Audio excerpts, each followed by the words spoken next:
I'm not Not 100% convinced sure so. that they're ready to go live. Hey, we're Hello, live. Michael Knight. Hello, New York, Vinnie. How's life? Life is okay this morning so far, but it's early. I'm sure somebody will come along and screw it up. And a very good morning to everybody that's listening too. We're Michael Knight in New York, Vinnie, and where are we, Michael? We're in the secret chamber behind Pete Hegseth's house. We're waiting for him to leave for work so we can go in and steal his mail. What do you think would be in his mail? Pictures of the guys they killed in the Caribbean. Pictures of Lily. And Lily too. Lily will be there. Yes, it just came to mind as I was as you said that. Does that happen to you a lot? Like you're reading something or you're looking at something, and all of a sudden a song title pops into your noggin And won't go away. and won't go away, and all of a sudden what are you doing? You're on YouTube and you're looking it up, right? The live Because version. yeah, you want to know, you want to hear, you want to say, oh, all right, I want to. Which always leads me to Del Shannon because he seemed to have a song for everything, right? Hats off to Larry, Runaway, and Don't forget Hats On to Larry. That was the B side. right, and Little Town Flirt, and then the Little Town Good Girl. And It seemed to be a related B side with Del. The 2 or 3 albums that he made with Tom Petty at the end of his career, just before he died, were some of the best work he's ever done. Wonderful albums. I'll have to go back and listen to those. I saw him. Matter of fact, just the other day, there's a special that's on YouTube about him. It was just posted to YouTube. So I'll have to send you. Have you seen that or No, I'll go take a look. I love Del Shannon. I'll send you a link to him, and was always one of my favorite voices. He just had that something. Yeah, and whatever he did from Runaway, through a Little Town Flirt, all the stuff that he did. Hats off to Larry is one of the great, revenge songs of all time. And who's this guy Larry? He's not in a lot of songs. He's in a few, but not a lot. Well, I'll tell you what.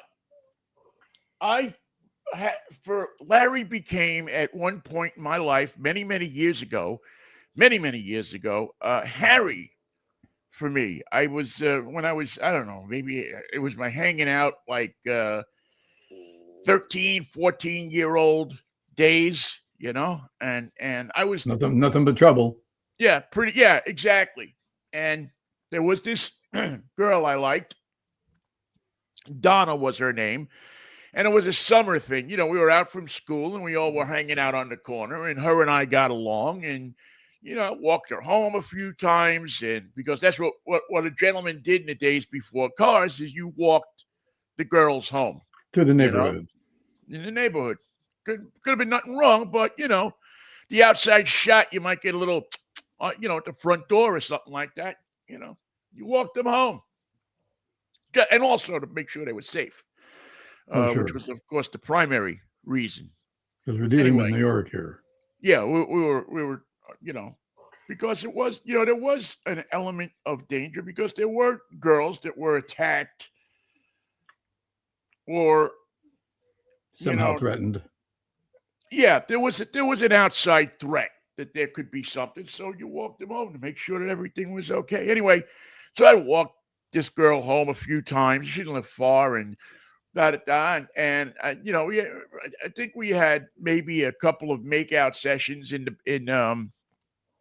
hung out in this apartment complex called Spanish Gardens, and this complex, like many complexes that were built in Jackson Heights in the day, had apartment buildings around, on one street here and one street here. And in the middle, there was a courtyard with these ornate, beautiful gardens.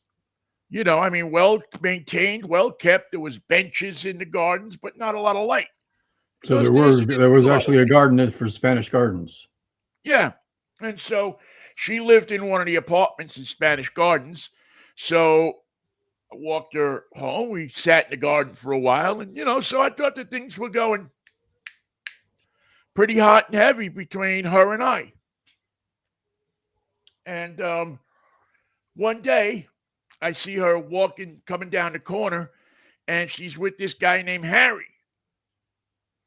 Oh boy. And I'm like, what what the hell's going on here? And then As if you didn't know. yeah, and those were my shit kicking days. I see Harry and her walking down the street, and I'm like, what well, screw you, Hats off to Harry. And so I just started singing hats off to Harry. And I used to sing it like every time I would see her. And in those days, people knew, my friends all knew that I would sing a lot. That was one of the things that people knew about me, that I was always singing. Matter of fact, we had this kind of funny thing that we would do. Sometimes when the cops would come by, is we'd assume the position, we'd holler "Sha-na-na," and we'd all jump at the front of a car and just look like that pose on Sha-na-na's first album where they're all hanging out. You freeze. Yeah, you freeze, and the cops go by, and they're just looking and going, what in the world is going on with them? So, hats off to Larry, a.k.a. hats off to Harry, has always had like a special. It always reminds me of that little period in my life, that summer. I think that was summer in 1969, as a matter of fact. Summer of love. Yeah, if I remember right. That it was. I got my. You didn't show it in those days, but when that happened to you, and it happened often. I mean, let's face it. It's can't help it happen. 69. Stuff is like that. What 13-year-old girl wants to make plans of getting married? I mean, and there was always like one couple or two couples in the neighborhood that were, Joey and Johnny. Joey, or it wouldn't be Joey and Johnny then. Joey and Joni, and they would write the date that they started going out under their name.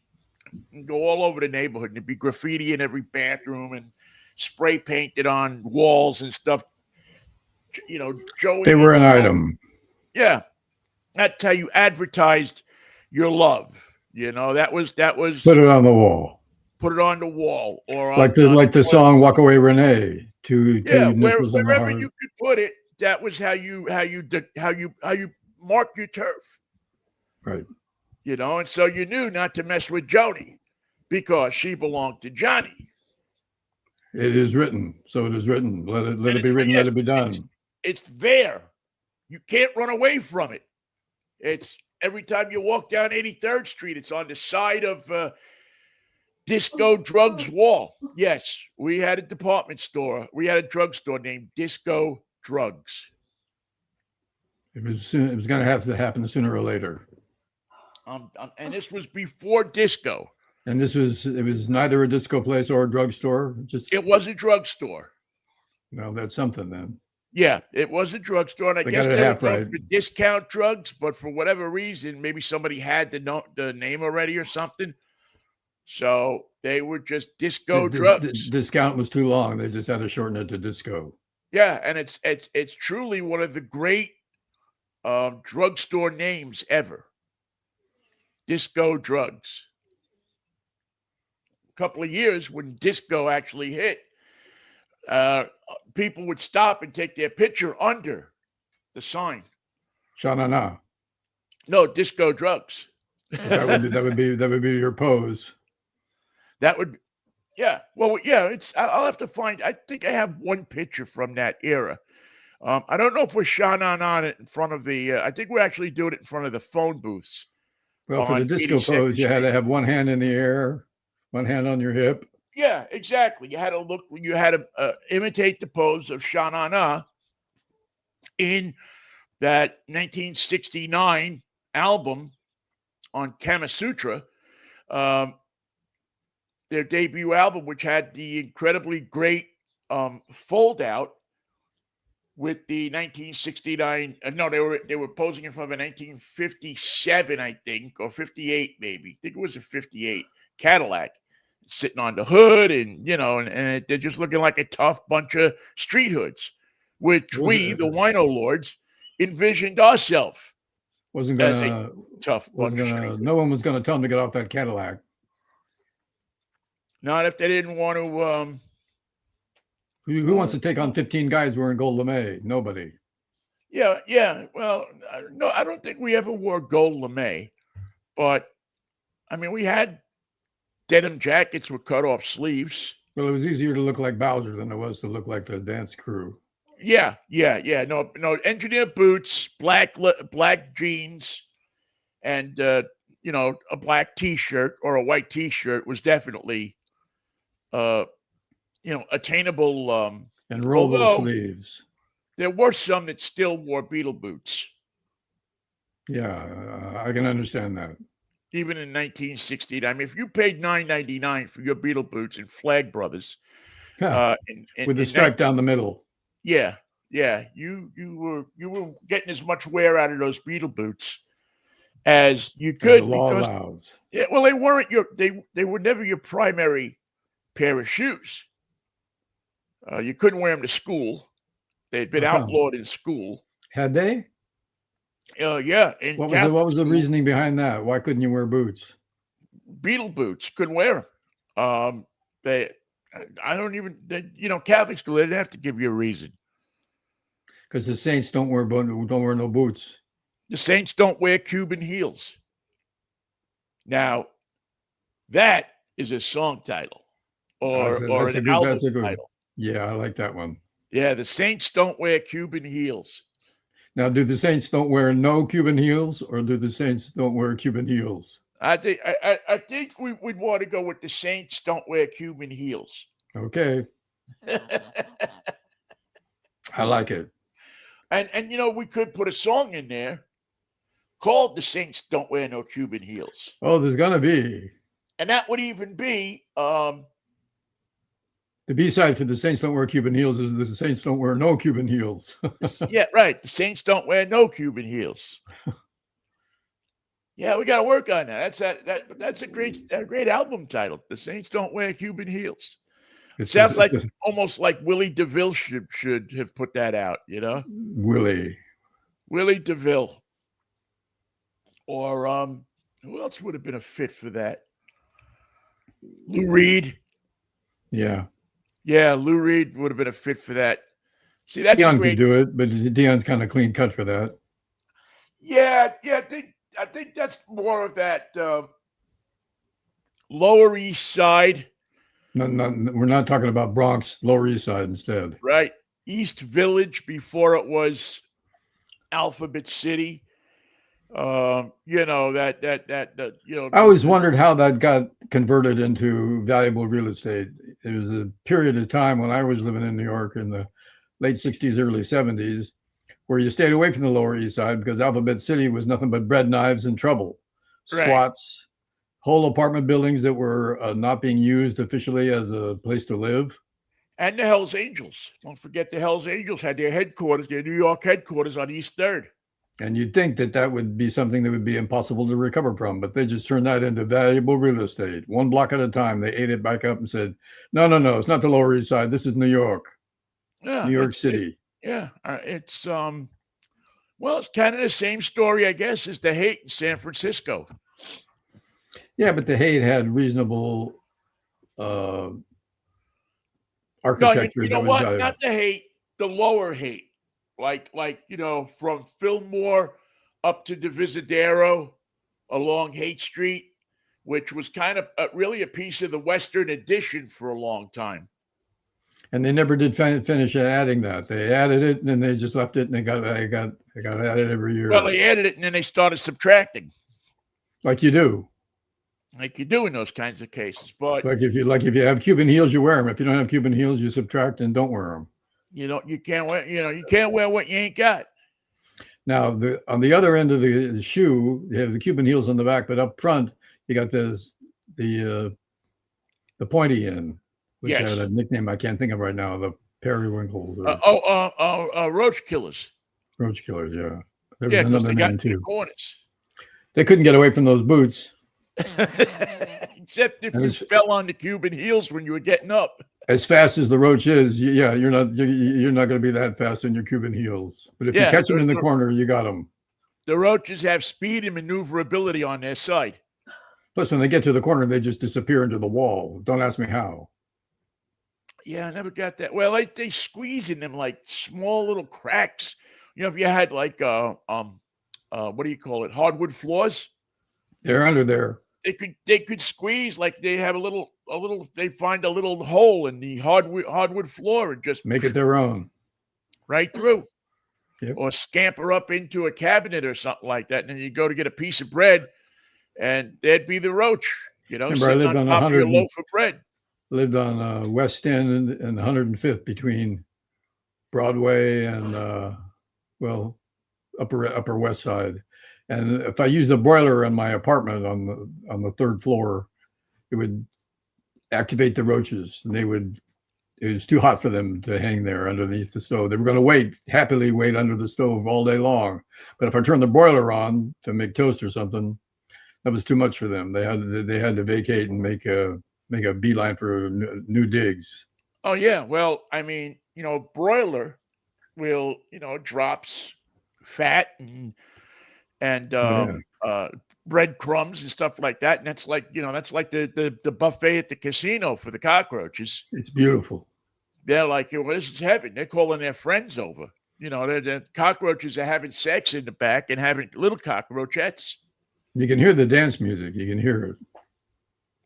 Oh yeah, they're big. They were big into dance music. The cockroaches. Remember once at the Rocker, we had a guy who brought in hissing cockroaches from Mexico. No, from I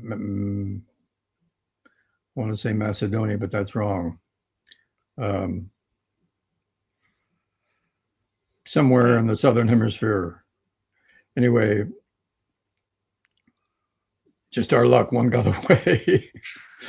And he hissed as he left and laughed and said, "I'm going to live underneath this board. I'll be eating just jockey fare for the rest of my life." I don't think we ever got him. Well, yeah, one you're not, you know, one is okay. If two of them would have got away, one male and one female, I think that's how it would work.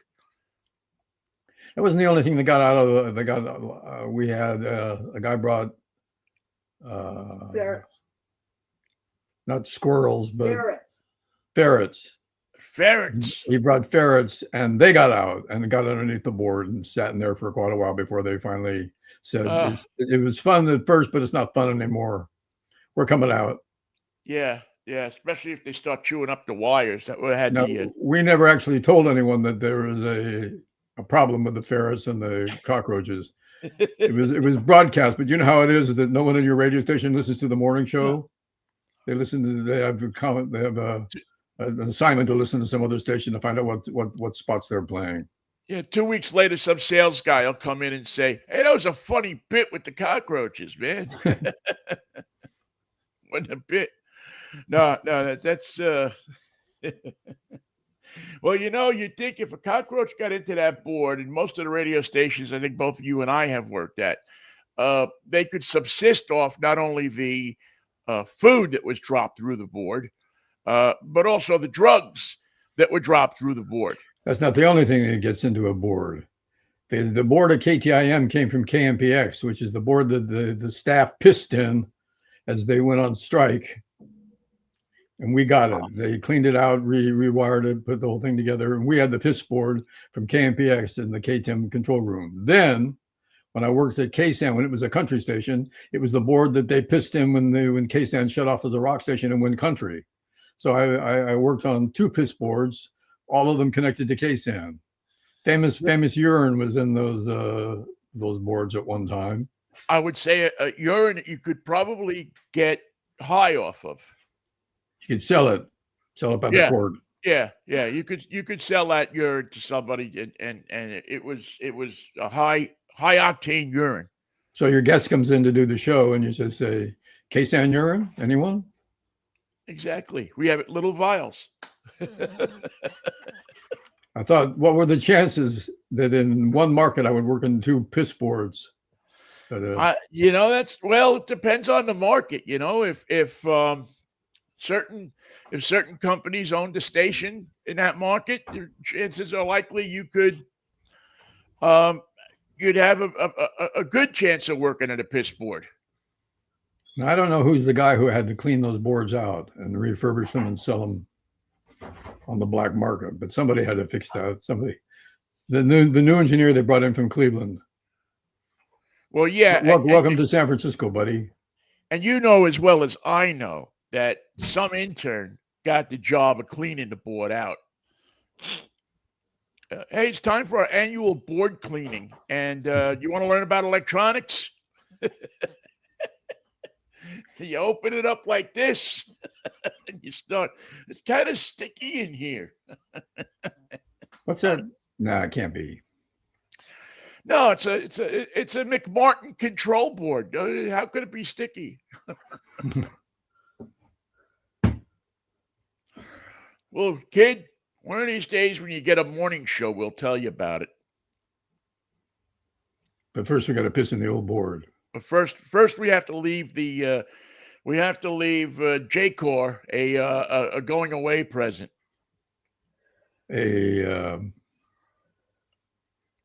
Something that it's the highest esteem. With the highest esteem, I pee in this board. Yeah, it was a sport. I mean, it was, I personally never peed in the board. Although I will admit that there were a couple of job endings that I would have loved to. Usually I'm more concerned about where the door is. Yeah. I was much more about, but I was amazed at the boards at 642 Harrison hadn't got pissed in a number of times. They asked for it, that's for sure. But, over and over again.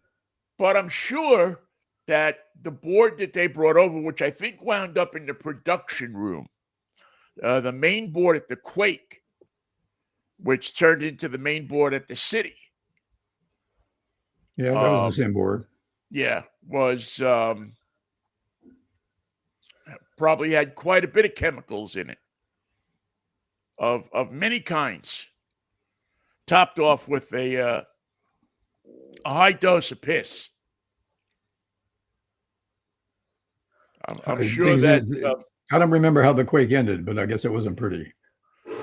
Well, from what I remember, and I don't, the Quake, for those who may not know, the Quake was an alternative radio station, alternative music station, commercial station in San Francisco that pretty much took the city by storm. It hit at a perfect time when alternative was becoming much more popular. When did it hit? About 78, 79, something like that. They hit the air. Actually, they went on the air pretty much when New Wave kind of hit. Skinny time music. Yeah, that first wave of New Wave, which was Rock Pile and Nick Lowe and Dave Edmonds and all Tom of that. Petty. With who else?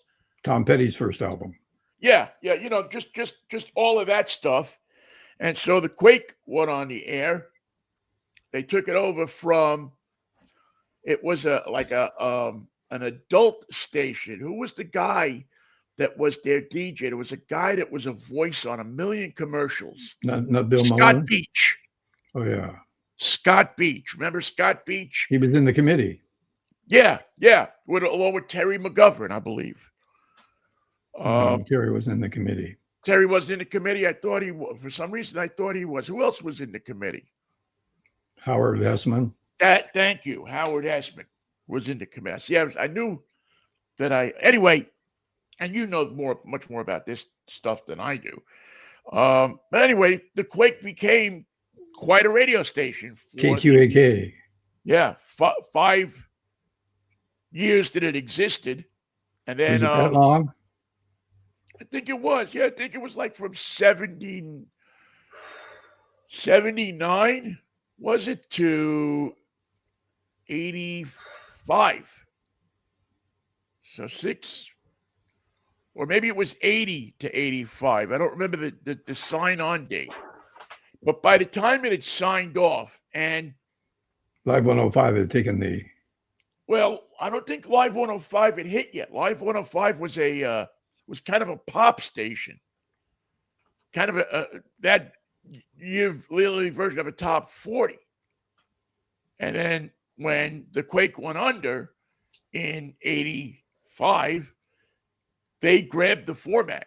They waited a month or two, I think, and they saw that the uproar about the Quake.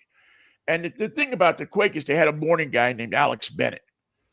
Who didn't play music. Well, he played some, but not much. Right. He played a little bit of music, and Alex, made his living off of the comics. Well, the comics were big in those days. Stand-up was huge. Right. Stand-up was, I mean, there was, what were 10 comedy clubs. Yeah. In San Francisco and its, surroundings. And Alex, who was a great jock, great talk show host. I mean, he used to be on WPLJ in New York. It was my formative years. He had a Saturday night show that went from, I don't know, 11 o'clock at night or so until like 3 or 4 in the morning. And he just did talk. He really didn't play much music at all. And I remember when I met him for the first time, I remember saying to him, you wouldn't believe how many times I got laid to your voice. Because, you used to listen to it in the car. And you'll be billed later. Anyway. So the Quake was a big deal. I mean, it had kind of in a lot of ways taken the place of KSAN is like the community radio station type deal. And the thing about the Quake is you could go up there. Alex used to do a live studio audience. That's right. And you could go up, starting at 6 o'clock in the morning. You could go up and hang out and watch them do the show. They had, 10 seats or so set up in the thing, and a regular group of people that used to come up and hang out, and then audience people. I remember going up there more than a few times. And that was the place on Sutter Street where... Yeah, 1366 Sutter. And it was an old place. You couldn't damage it anymore. It was damaged. I like that building. And it was quite an experience. And when the city took over, I guess the haunted spot on the dial, 98.9, right? Right, 98.9. Haunted. And I guess do not do anything at 98.9 in San Francisco. You'll regret it. And they've tried it. They've even tried it where they took 98.9 and got the adjacent frequency at 99.1 down in the South Bay and simulcast it, and even that didn't work.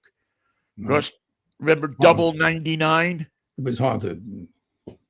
Yeah, I think it still is actually. I think it's Spanish now.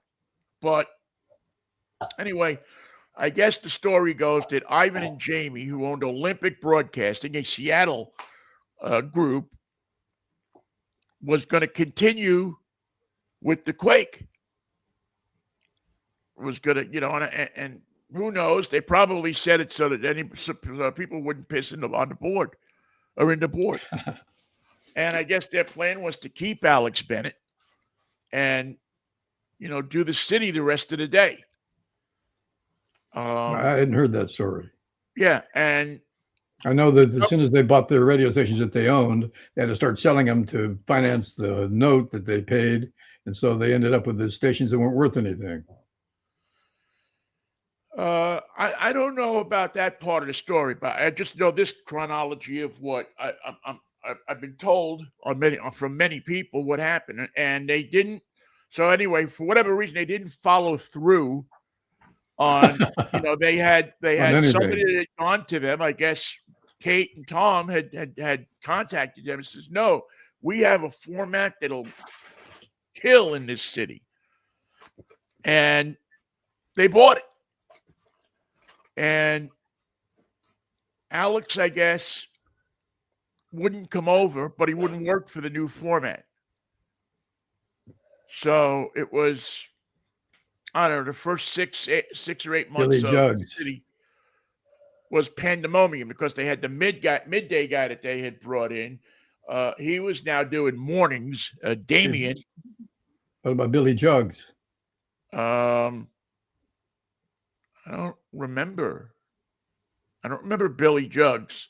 Was he doing mornings? Juggs. Jugs. Yeah, I know the name, but I don't remember him on the station. Not to say he wasn't there. I just don't remember. I wasn't there from the beginning.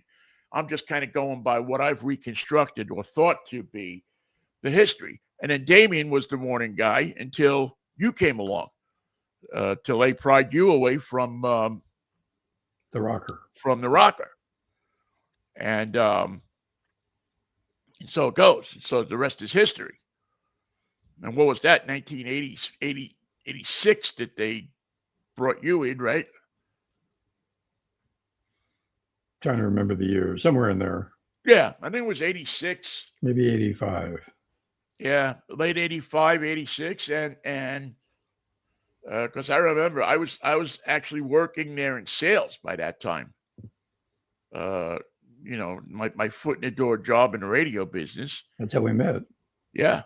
And the next thing you know, we were all jumping up and down because we got Michael Knight to do mornings, which was kind of sad because it didn't leave Damien in a good spot. And Damien really wasn't a morning guy. He was a little too mellow for the mornings. And he certainly was different than Alex. Yeah. What happened to him? Yeah.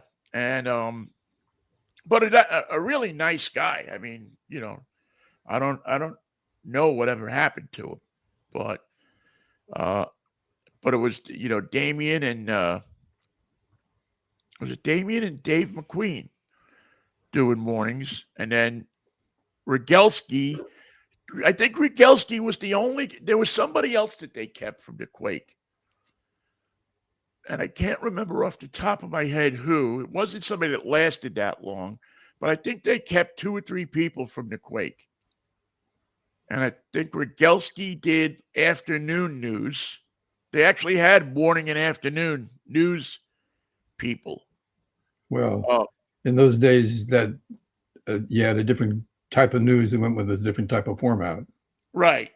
And Rogelski, who's still with Tom and Kate up in Encino, Fort Bragg, was he was the part of the Alex and it was Alex and Joe. But they wanted to bring in McQueen for some reason. I forget. So they moved Rogelski, I guess, down to afternoons. And, I think Rogelski and Alex had like pretty hefty contracts. I think I hope they had to pay Alex for not working. Yeah. And I remember they had to pay Alex because our sales manager used to complain about that constantly. We're paying him. He doesn't work here. Yeah, he's got a contract, which we assumed. About having the nut for Alex that they had to, crunch every month before they could, Showbiz, sorry. Yeah, well, welcome. You signed, and it was sucked for them because they didn't even sign the contract. The Giants just had to pay a pitcher $1.7 million who pitches for the Dodgers. It was his payday for the guy that threw the no-hitter for the Giants and just pitched in the World Series. That always hurts, man. When you got to pay it to you, it's like the Bobby Bonilla million that goes out, million and change that goes out every June 3rd or something like that. Bobby Bonilla Day comes right off the top. Pretty soon they'll be paying real money. Yeah, really. Let's see. So the Giants added Sam Hentges to the Giants bullpen today. He joins the 29 team on the years injured old. list. 4.18 ERA, was on the spent the entire 2025 season on the what do they call it now? It's not the disabled list The anymore. traffic commanders. The traffic. Yeah. And left shoulder surgery and right knee surgery. Well, the knee hurt because he was compensating for the shoulder. Anyway, it was non-tendered by the Guardians on November 21st. And I guess somebody in the Giants front office Knew of him and signed him. They got rid of a lefty reliever, Joey Lucchese. What are you going to do? Now, who's if you were been- just picking ball players by their names, you'd keep Lucchese and get rid of the other guy. Yeah. Well, I wish So him well. We're going to need him. the options in the Giants bullpens now are Eric Miller, Matt Gage, Reaver San Martin as the lefties in that bullpen. Winter meetings, I think, start today, right? So Yeah, they'll be. Are they mandatory? Do you have to go and take a meeting? You got to go. I love the winter meetings. Have you ever been to a winter meetings? No. Oh, I've been. I'm busy. I'm busy with Christmas. Yeah, I went 3 years in a row. How do you feel And about it? It was quite an interesting thing. It's great if you want to interview other members of the media because the hotel lobby is a trip. All of the media people hang out in the hotel lobby. Trying to break a story. Right. And then general managers will walk through. Could not stop. Or owners or, people who want to get noticed. And then there's always the 3 or 4 baseball players who can't catch on with any club. Because they had surgery on their shoulder and their knee. Right. And they're down in the lobby and they're doing interviews with anybody who'll talk to them because they're trying to get their name in the paper to show that they're or now on, the internet to show that they're available. And so, and the club people are up in a suite. Every room in the upper floors is all taken up by talking club. to executives who wouldn't come to the winter meetings. They're home. Right. And their people are going back and forth in the hallways up there trying to get deals done.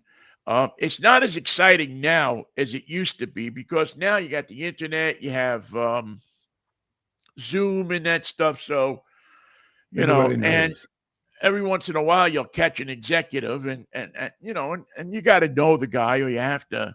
1 year when I was there, I think it was 98, we were down in what's the Fort Myers? No, down in Glendale, Southern California, north of San Diego. Escondido, the fancy ass hotel that's there. Not Seal Beach, but not Moss Beach. Newport Beach. No, south of that. Laguna Beach. Dana Point. Okay. Dana Point. And there's a Ritz-Carlton in the Dana Point, and that was definitely the nicest place we'd stay because at least the bar in the hotel lobby looked out on the ocean. So you got, something. But that was the year that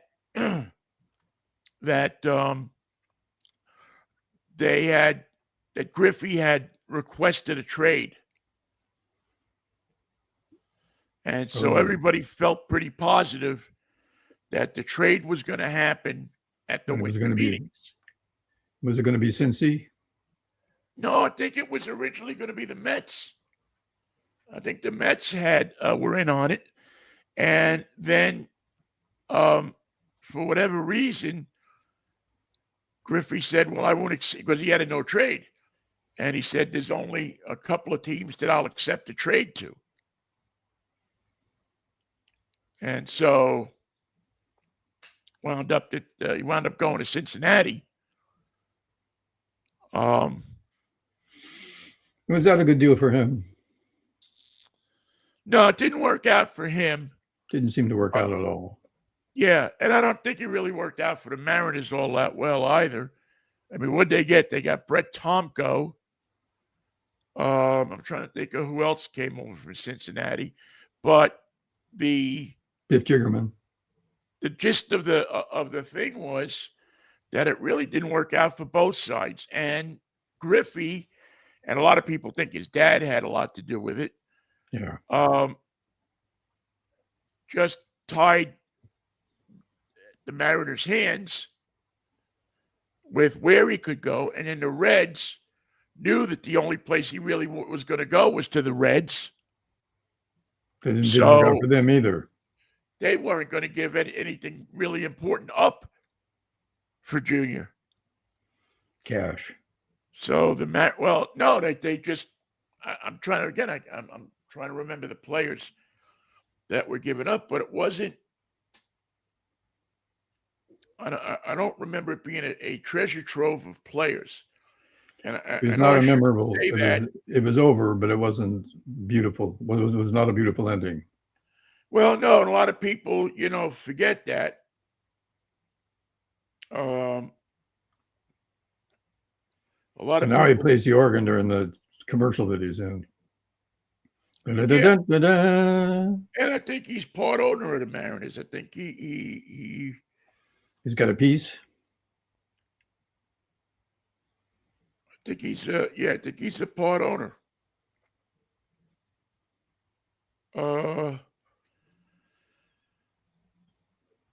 No, I want the Griffey trade. Jesus Christmas.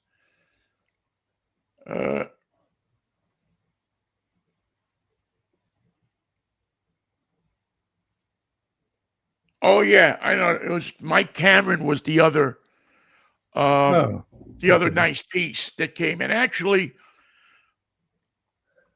I mean, I'll never say that Cameron was as good as Griffey because he's not. But he brought, Griffey didn't want to be there anymore for whatever reason. Cameron did. And Cameron took the whole he took the Seattle challenge. I like this town. And ran with it and became a fan favorite. He people were really down. What was that? The 2000 season, I guess. Because they made the trade February of 2000. They consummated the trade. And as it turned out, it wasn't a bad idea at the time when the time had come. Yeah, and Tomko served the Mariners well for the couple of years that he was there. And Cameron, I mean, you could make a case that Cameron belongs in the Mariners Hall of Fame. He was a fan favorite. He's a fan favorite. He was a big part of that 2001 season. And early in the season at home, I forget who they were playing, but Cameron made a spectacular catch in center field. Just one of those Spider-Man catches. You go up and it looked like no way you're going to get the ball, and you just get enough height. And not long after that, if I remember this right, he also got the winning, hit the winning run, drove in the winning run in a 19-inning game. Mm. And between the two, he really solidified his standing among the fans. He became the new fans' darling. And the image had been burnished. Well, yeah, and many people, some of the writers were, writing that here's the perfect guy. The trade looks great because here's the guy that's going to make you forget about Griffey. And I don't think you were going to make people forget about Griffey.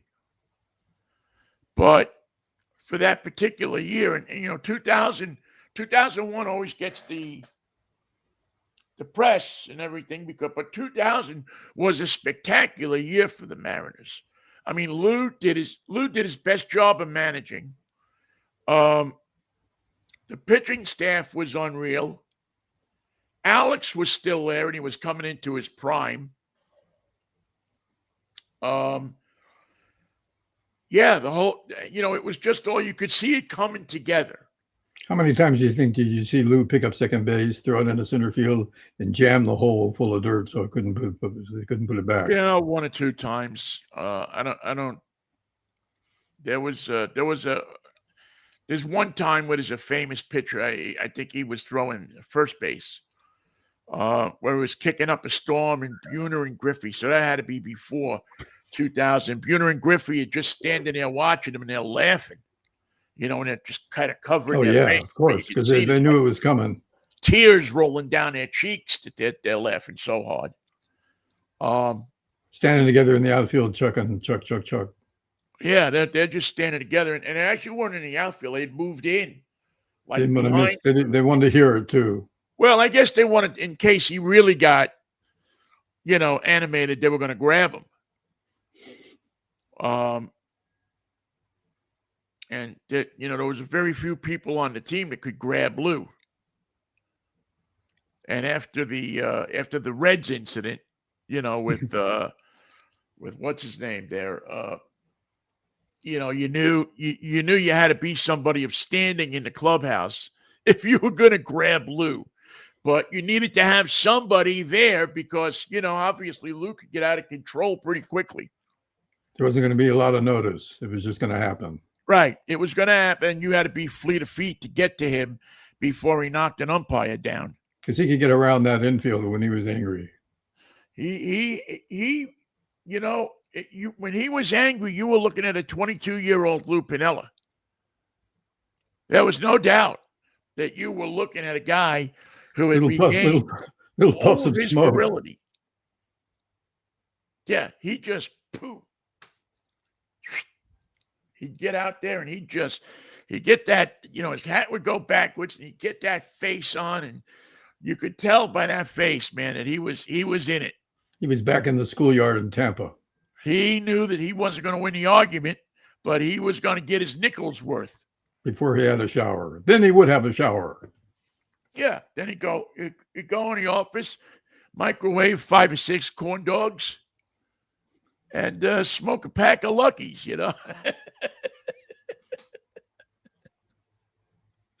With a Rheingold to wash him down. And hand the team over to Stan Williams. Just, here you go. Where's Stan? He's in the head. Well, yeah, get him out. Get him out.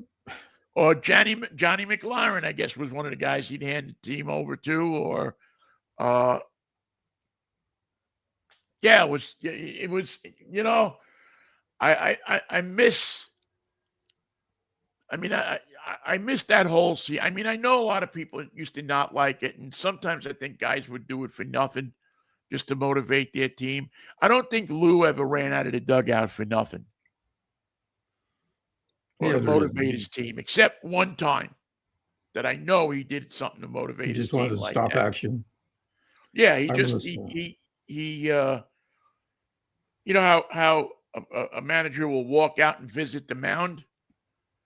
Well, I forget who it was that got on first, and Lou called time. He walked out to first base. I want to talk with my runner. He wants to talk to his runner, and he goes back in the dugout. It's like a visit to the pitcher's mound, only he's talking to the runner. Right. And and everybody's looking at each other because, who's seen this before? And I think, if I remember right, that runner scored. And he said, he just asked him what I guess there was some stock that they owned in common together. Is it up, down, or even? Yeah, and he asked him like the stock price that day, if he had knew what the stock was at. So it was just a little something to put a stop in the game, change the mood. Just the greatest guy in the world to cover, man. Just my years covering the Mariners and the relationship that I formed with Lou, got lucky enough to form with Lou. But there was a lot of New York in that boy, even though he was from Florida. Yeah, yeah. Well, Lou was he had the heart of a New Yorker. And he had the stripes of a Yankee. He had that heart of a New Yorker, and New York loved Lou. I remember I was lucky enough. We were in New York for the playoffs, and I was in standards. For some reason I was in the hotel lobby, and I see Lou come down. Hey, Lou, what's happening? Oh, nothing. I'm just gonna go pick up my dry cleaning. You want to take a walk? Yeah. So Lou and I are walking up 42nd Street because I think his dry cleaner, he knew the dry cleaner was on like 42nd and maybe the hotel is like on 42nd and Park and or 42nd and Lex. And I think the dry cleaner is like 43rd and 6th maybe, or yeah, it was 6th or in that block between 6th and 5th. The Avenue of the Americas. Or 41st, actually. And so we walked up 42nd and crossed and went up. And we must have been stopped 100 times. Everybody knew him. It's like everybody, people just knew it. I'm just walking with him. And it was just, I really wish I had my cell phone, had a cell phone with a camera. Because it really was one of the most amazing things to walk a few blocks with Lou was incredible. I was given a napkin to Kristen. It was just an incredible thing. So. You didn't make it. So you can't take the New York out of the boy. He knows how to walk. He's learned how to walk down the street when he was a Yankee. Yeah, and they saw him coming. He was standing out. Yeah, you could. It was years since he had played there. He'd been a manager of the Reds, but people just knew him, and they just. I suppose they probably would have done that with most Yankees that they recognized. But Lou had something special. He was like Donnie Baseball about him. Yeah, and it was really neat to see. It was really neat to see somebody who had that kind of respect and aura about him. Plus, he wasn't just a Yankee; he played like a Yankee. Well, yeah. He just, they just knew, and his crap with Reggie Jackson. He was, he always, he was friends with Reggie, but in their playing days, he stood up to Reggie. He didn't take no shit from Reggie. Or anybody else that we can name. Yeah, no, because I remember another quick Lou story is I was sitting in the office. Most of the guys, you clubhouse opens and you go in and you talk to the manager. He does a little quick presser with people. It's the way it used to be. It's different now, I think. But the beat guys go in there, and I was in there, and who comes walking in but Reggie Jackson? Lou. But I don't even think the Yankees were in town, if I remember right. He might have just been in Seattle for something. And, and the reporters all kind of leave, and I'm getting up to go because that he wants to spend a few minutes with Reggie before the game. And Lou says, no, sit down. And so him and Reggie are having a conversation, and I'm not saying anything. That's how rare the day was.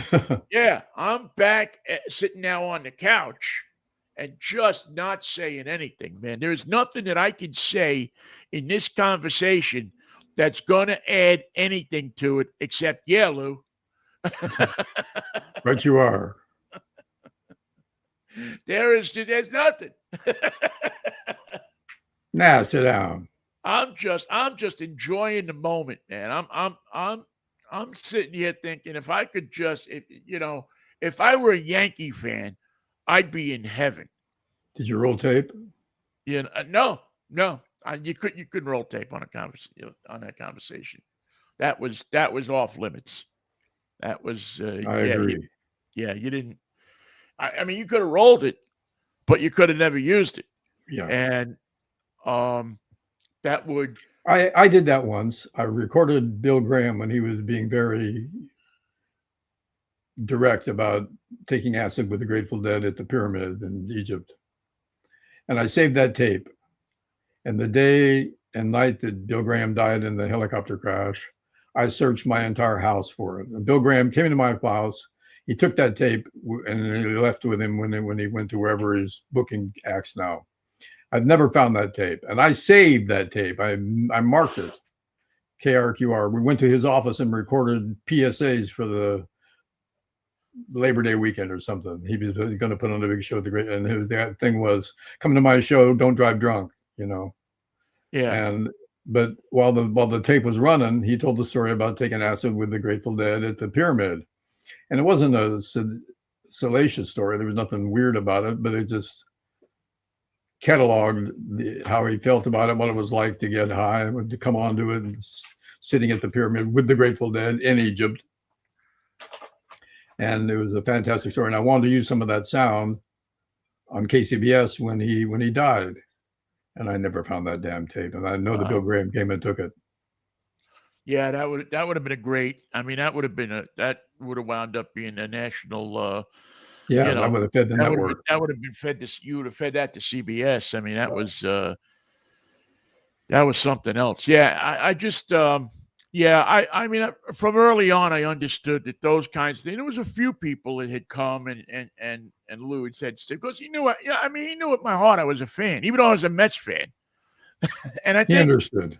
Well, I think in a way he respected that because he was a Yankee, I didn't kowtow to him and say, "Oh my God, I'm a Yankee." You know, I used to. He knew that I didn't like the Yankees. I was a Mets fan, and that was my team. And you know, great, you were a Yankee. I would have preferred it if you were a Met.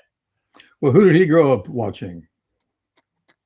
What was his team when he was a kid? I think the Braves partially. Of course, they were in Atlanta. I mean, he grew up in Tampa Bay, so there was, and I think he also had a thing for the Yankees because they trained. They trained in Tampa. So that makes sense. Yeah, I think that was his. But I think his like kind of regular season team with the Braves. And that's the story. Yeah, it's a good story to end with today, Vin. It's a good story. Yeah, it's a fun story. I missed those days, and I'm blessed that I had them. You know, sometimes when I get down about, gee, I don't do this anymore, I don't do that anymore. I always think about those days and go, yeah, but I did stuff that. But I did it.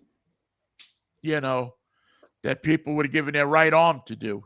So congratulations. Oh yeah, it's a good antidepressant. You got a better deal out of it than Damien got out of the city. Yeah, that's for sure. Better deal out of it than I got out of the city. Except you know, me who'd have thunk that, you know, what is it? Years later, and we're sitting around here chatting about 98.9 is still cursed. 98.9, the city. All right, man. I'll see you on Friday if the Lord's willing and the creek don't rise. It's a freaky day. It'll be a fractious Friday. See you, man. All right, Michael. Take care of yourself. Thank you all too, and peace, love, and Manischewitz, Mikey. Manischewitz. We're talking about the wine. It's quite a wine. See you, Ben. All right, Mikey. See you. Thank you all for listening too.